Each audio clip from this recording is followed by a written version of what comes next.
কারো কারো নেই যে মুখ্যমন্ত্রী মমতা বন্দ্যোপাধ্যায় যিনি টাকাটা দিয়েছেন আমাদের পুজোর জন্য,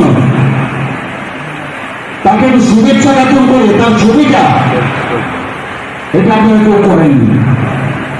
কেন করেননি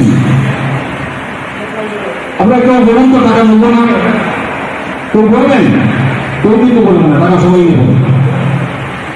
তাহলে তার ছবিটা আপনার ক্লাবের সামনে রাখতে সেখানে কুণ্ঠাবোধ কেন? কিসের টিকা? সেটা আমি কিন্তু বাইরে নিয়ে ৬৬ টাকা আসতে আমি যাবো এবছর বল পারবো। তারা মুখ্যমন্ত্রীর ছবিটা নিয়ে যা কারা নাই, আর আগামী বছর আমি দেখবো। কিসের অসুবিধে? মমতা বন্দ্যোপাধ্যায়ের ছবিটা যদি ক্লাবের সামনে থাকে, পুজোর সামনে থাকে, লজ্জা করলো না এতটুকু ওনারও? এবং সেই জায়গা থেকে জিজ্ঞাসা করি, এই যে টাকাটা দেওয়া হচ্ছে তার মানে কি কমিটিগুলোকে কিনে নেওয়া হচ্ছে?